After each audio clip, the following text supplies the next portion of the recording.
ಸರ್ಕಾರ ಇನ್ನೂ ಮೌನ ಬೇಕೆ ಬೇಕೇ ಬೇಕು ನ್ಯಾಯ ಬೇಕು ಕಾಶ್ಮೀರ ಬಯಸಿ ಅಲ್ಲವೇ ಅಲ್ಲ ಇದು ಧರ್ಮಸ್ಥಳ ಬಯಸೆ ಎಸ್ಡಿಪಿಐ ಹೋರಾಟಕ್ಕೆ ಜಯವಾಗಲಿ ಜಯವಾಗಲಿ। कर्नाटक के धर्मस्थला में सैकड़ों मासूम लड़कियों की मुश्तबा अमवात, इज्तिमाई ज़्यादती और कत्ल के खौफनाक वाक़यात ने पूरे मुल्क को गम और गुस्से में मुब्तला कर दिया है। इंसाफ के मुतलाशी अवाम के दबाव के बाद रियासती हुकूमत ने एक खुसूसी तहकीकाती टीम SIT तश्कील दी है, लेकिन क्या ये टीम मजलूमों को इंसाफ दिलाने में कामयाब होगी? बेंगलुरु के फ्रीडम पार्क में कर्नाटका SDPI के ज़ेर एहतमाम एक ज़बरदस्त एहतजाज मुनाकिद हुआ, जिसमें पार्टी के रियासती सदर अब्दुल मजीद, सैकड़ों कारकुनान और वेमेन इंडिया मूवमेंट की बहादुर ख़वातीन ने शिरकत की। यह एहतजाज धर्मस्थला के मजलूमों के लिए इंसाफ की आवाज़ बुलंद करने के लिए मुनज़्ज़म किया गया था। रियासती सदर अब्दुल मजीद ने अपने जज्बाती खिताब में कहा कि हम मुतालबा करते हैं कि इस तहकीकाती टीम की क़ियादत कर्नाटका हाई कोर्ट के मौजूदा जज के सुपुर्द की जाए, तभी ये तफ्तीश अवाम का एतमाद हासिल कर पाएगी। अगर ये इन्वेस्टिगेशन सही तरीके से होना है तो SIT का ऊपर सुपरविजन करने के लिए हाई कोर्ट का जज को अपॉइंटमेंट करना चाहिए। ಹೈಕೋರ್ಟ್ ಜಡ್ಜ್ನ ನೇತೃತ್ವದಲ್ಲಿ ಈ ತನಿಖೆ ನಡೆಯಬೇಕು ಅನ್ನುವಂಥದ್ದು ನಮ್ಮ ಒಂದನೇ ಬೇಡಿಕೆ। Social democratic party of India का बेंगलुरु डिस्ट्रिक्ट के जानिब से आज जो फ्रीडम पार्क में जो प्रोटेस्ट एहतजाज जो मुनक्किद किया गया है, इसका मेन मकसद आप तमाम लोग जानते हैं। धर्मस्थल में जो इश्यू बार आ रहा है, हमारे 100 से ज्यादा हमारे गर्ल्स को, वुमेन्स को उधर रेप एंड मर्डर किया गया। उसका एक मेन विटनेस आकर बताया 100 से ज्यादा जो बॉडीज को मैं खुद दफनाया हूं, मैं तमाम बाहर लेने के आने के लिए तैयार हूं। वो कोर्ट में भी आकर बयान दिया, स्टेशन में कंप्लेंट भी किया, FIR भी दर्ज हुआ। तो अभी SDPI पहले दिन से एक मांग करते थे कि इस जो इन्वेस्टिगेशन जो है एक धर्मस्थला पुलिस से नहीं होगा, क्योंकि अक्यूज जो पर्सन है बहुत स्ट्रांग होल्ड है, पॉलिटिकल स्ट्रांग होल्ड है। तो इसलिए हम लोग हाई कोर्ट का सिटिंग जज का सुपरविजन में SIT होना है बोलकर हम लोग मांग किए थे। बहुत सारे ऑर्गेनाइजेशन में मांग किए थे। तो अभी स्टेट गवर्नमेंट ने SIT को फॉर्मेशन किया है। मैं मुबारकबाद देता हूं, अच्छे ऑफिसरों को इसमें डाले हैं। तो इसमें ये जो केस है बहुत सेंसिटिव है और बहुत खतरनाक है। तो इसलिए ये जो सिर्फ SIT बस नहीं आता, ये SIT का सुपरविजन जो है हाई कोर्ट जज से होना चाहिए। ये हमारा नंबर 1 मांग है। नंबर 2, जितना भी ये जो मुर्दों को निकालने का जो काम करेंगे वो तमाम चीजें वीडियोग्राफी होना है, ये भी हमारा मांग है। तीसरा, FSL जो टेक्नीशियन है वो लोग रहना है, क्योंकि इसमें विटनेसेस को यानी कि मिसयूज करने का ये सब चांसेस रहता है, ये भी करना चाहिए। 4th हमारा डिमांड है, एक कोर्ट में इसको जो कार्रवाई चलाने के लिए स्पेशल प्रोसिक्यूटर को अपॉइंट करना चाहिए।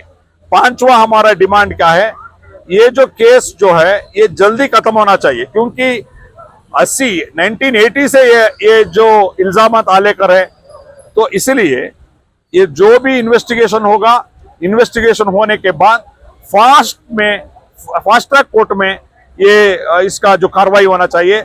तो स्टेट गवर्नमेंट को हम मांग करते हैं कि एक फास्ट ट्रैक कोर्ट होना चाहिए, क्योंकि हम लोग देखे हैं जो गौरी लंकेश का केस SIT इन्वेस्टिगेशन किया, मगर कोर्ट में अभी तक उनका ऊपर सजा नहीं हुआ। तो इसका वजह क्या है, रेगुलर कोर्ट में बहुत बिजी रहते होने वाला नहीं है। इसके लिए स्पेशल कोर्ट इसको फास्ट ट्रैक कोर्ट करना चाहिए। ये 5 डिमांड रखकर आज हम लोग प्रोटेस्ट किए हैं।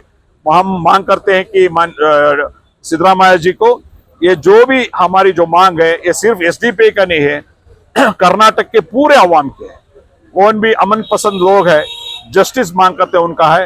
ये तमाम चीजें आप इसको देखकर ये जो भी डिमांड्स है उसको पूरा करना चाहिए। और सही एक इन्वेस्टिगेशन होना चाहिए। धर्मशाला के अंदर सैकड़ों लड़कियों और औरतों का जो रेप और मर्डर होकर कई लोगों को, कई औरतों को इंसाफ नहीं मिला है। इसमें आप सौजन्या का केस भी ले सकते हैं, अनन्या भट्ट का भी केस ले सकते हैं और पद्मा का भी केस ले सकते हैं।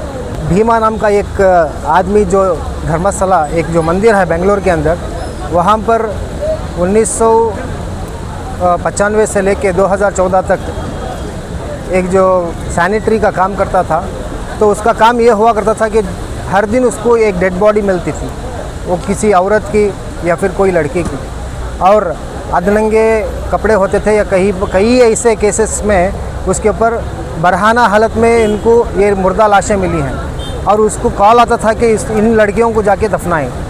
इसका काम यही होता था और ये जब ऐसा ही सिलसिला चलता रहा सालों तक, इसने इस काम से नाकारा करके वहाँ से भागकर किसी और स्टेट को चला गया। अभी वो आया है और पुलिस स्टेशन में भी इसने अपनी गवाही दी है कि इसने फलां ऐसे मतलब क्रिया किया है, ऐसे काम किया है, और उसने एक खबर को खोदकर जो कुछ भी वहाँ पर उसकी जो ढांचा है उसको लेकर के उसने पुलिस को भी दिया है और कोर्ट में भी इसने अपनी पेश की है, अपने विटनेस दिया है कि मैंने इस तरह से मैंने किया है और जहाँ पर मैंने इन लाशों को दफनाया है उन लाशों की, उन खबरों की मैं शनाख्त कर सकता हूँ। हमारा ये मकसद के जो भी कई लड़कियों को रेप करके जिंदा दफनाया गया है, उनके हक के लिए हम लोग आवाज़ उठा रहे हैं।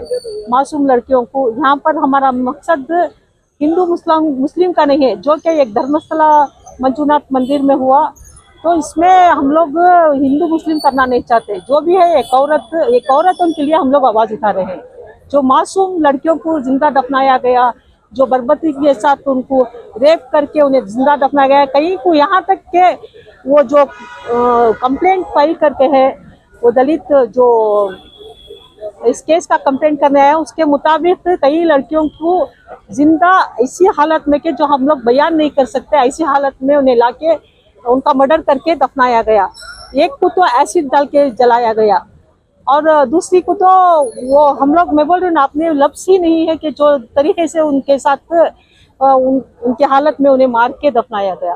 तो उनके लिए हम लोग आवाज़ उठा रहे हैं। जो कि हमारे पॉलिटिकल पार्टीज कर्नाटका में जो हमारी कांग्रेस पार्टी है, हम लोग को बहुत उम्मीद थी कि उनसे इंसाफ मिलेगा। हमें अफसोस हो रहा है कि 3 जुलाई से लेकर आज तक भी वो कोई भी पॉलिटिकल लीडर आके इसके लिए आवाज़ नहीं उठाया, कोई बात नहीं हुई।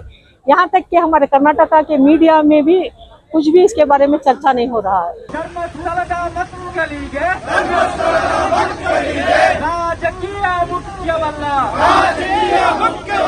ಧರ್ಮಸ್ಥಳದ ಮಕ್ಕಳಿಗೆ ರಾಜಕೀಯ ಮುಖ್ಯವಲ್ಲ, ಬೇಕೇ ಬೇಕು ನ್ಯಾಯ ಬೇಕು, ಬೇಕೇ ಬೇಕು ನ್ಯಾಯ ಬೇಕು, ತಕ್ಷಣ ನ್ಯಾಯ ನೀಡಬೇಕು, ತಕ್ಷಣ ನ್ಯಾಯ ನೀಡಲೇಬೇಕು, ಸರ್ಕಾರದ ಮೌನ ಅಪರಾಧಿಗಳಿಗೆ ಸ್ವಾತಂತ್ರ್ಯ, ಸರ್ಕಾರದ ಮೌನ ಅಪರಾಧಿಗಳಿಗೆ ಸ್ವಾತಂತ್ರ್ಯ, ನ್ಯಾಯ ಬೇಕು,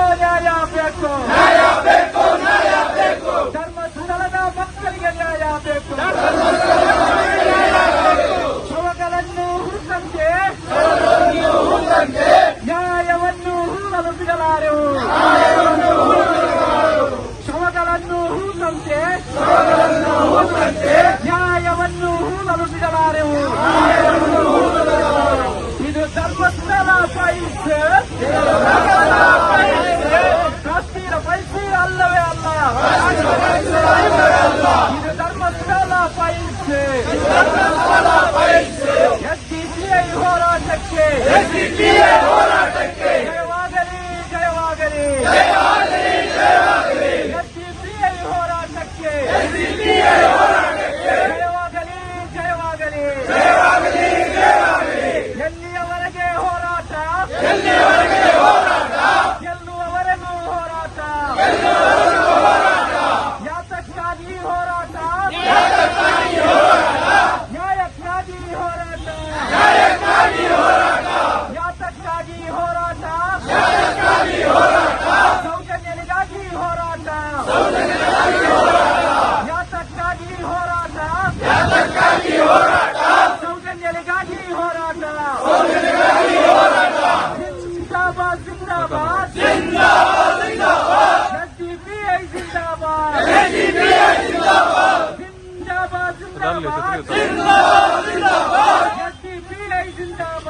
एनसीपीए जिंदाबाद